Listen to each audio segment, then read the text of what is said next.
Tell me if this sounds like you. You sit down determined to write the greatest oratory of all time. You found the perfect cozy spot in your house. You sit down, open up your laptop, crank up your headphones, and crack your knuckles because you are getting to work.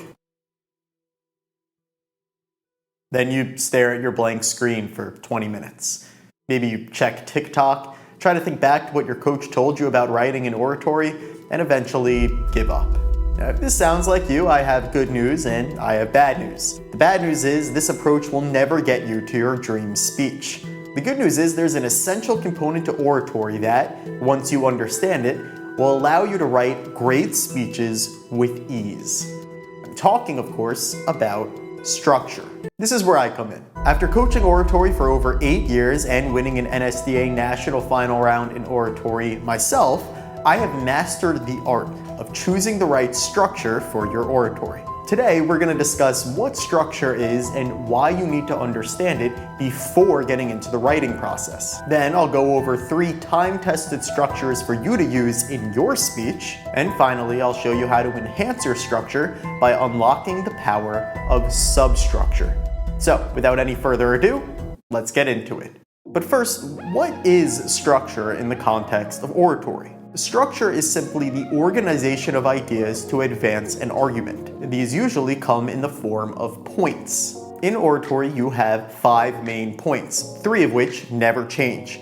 Every oratory has an introduction, a solution section, and a conclusion. All 3 of those will be extensively covered in future videos. The focus of this video is those 2 points in flux. Those are, of course, your 2 main body points. Understanding structure is paramount to writing a great speech for 2 reasons. First, structure provides a blueprint for you to organize your ideas in the writing process. The number 1 rule of structure is this: if you don't know where you're going, you won't know if you got there. In other words, if you start with structure, you will always know where to take your argument next. Gone are the days of staring at a blank screen and not knowing what to write, because with structure, what to write becomes self-evident. With the right structure, you can make sure that your points support your argument from a logical perspective, and that's obvious. But just as importantly, a great structure bakes in the emotional arc of your speech. This is what separates good speeches from great speeches. A good speech will make a claim and then support that claim using evidence such as statistics, studies, key terms, and expert quotes. A great speech, however, uses examples that not only support your claim, but takes your audience on an emotional journey with you. So at the end, they have no choice but to take action. At the end of the day, your job in oratory is to convince your audience to take a new action or adopt a new mindset. Emotional persuasion is one of the most powerful ways to convince your audience to take said actions. Think of your speech like a movie. A great movie takes its audience on an emotional journey with the main character. It hooks the audience in with suspense and makes them laugh, cry, and feel inspired. Your speech needs to do the same. And that starts with structure. Now that we understand what structure is and why it's so important, let's go over 3 structures that have been proven to work great. Now, one thing to note, these are not the only structures you can use. In fact, in future videos, I'm almost certain we will go over different structures that you can use. These are just 3 that are time-tested and mother-approved. Now, the first structure I recommend is the classic cause-effect structure. In your first point, you'll address the causes of the problem, and in your second point, you'll deal with its effects. This is arguably the most popular way to structure an oratory, because it's easy to understand and execute, and it works incredibly well. Now, lots of more advanced oratory students scoff at the idea of using a novice structure like cause-effect, but I wouldn't discount its benefits. Lots of great speakers have used this structure to win tournaments, including myself. One way to reframe the cause-effect structure is to think of it as the why so what structure. First, why does your problem exist? And second, so what if it exists? Framing it this way gives you more leeway in how you use your points and could allow you to think more creatively in a more advanced setting for oratory. Now, the second structure I recommend is the macro-micro structure.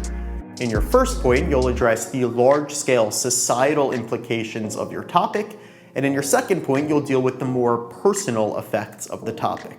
To illustrate what kinds of examples are macro and which are micro, I've developed what I call Cooper's hierarchy of harms. Now, this is loosely based off of Maslow's hierarchy of needs and essentially categorizes oratory harms based on needs in human society. At the top, we have our convictions, our core beliefs and values. So things like politics and religion would go here. Next layer down, we have wealth. Things like the economy and business also fit the bill. Next, we have relationships. And this doesn't just mean romantic relationships, but it also means family and friendships. And at the bottom, we have health and safety. Now, as you move up the pyramid, you move from micro to macro. So if you're thinking about what goes in the macro section of this structure, think convictions and wealth. And if you're thinking what goes in the micro section, think relationships, health, and safety. The third structure I recommend is the two-pronged approach. Here you choose two separate points that independently support your thesis. Now, these 2 points can involve any 2 areas where your problem exists. So if you notice a lot of your examples fall into one of 2 categories, then two-prong is likely the best approach. Now, if I were to place each structure on a spectrum of lowest floor to highest ceiling, meaning most room to mess up or most room for a slam dunk, I would say cause-effect probably has the highest floor but the lowest ceiling, meaning it's really hard to mess up, but it's really hard to knock it out of the park. Next, we have macro-micro as the second lowest floor and second highest ceiling, and two-prong is the lowest floor, meaning you can really mess it up, but also the highest ceiling. You can knock it out of the park easily with two-prong if you know what you're doing. Now that we understand what structure is and why it's so important, as well as 3 different structures you can choose from, let's go over one final ingredient that will take your structure and maximize its potential. I'm talking about substructure.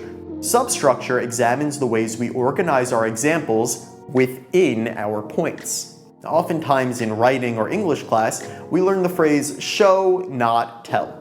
And I disagree with this, at least for oratory, because in oratory, we want to use a tell, then show structure. First, you want to open up your point with a tell source, so some kind of statistic, study, key term, or expert quote that explains what your point is all about.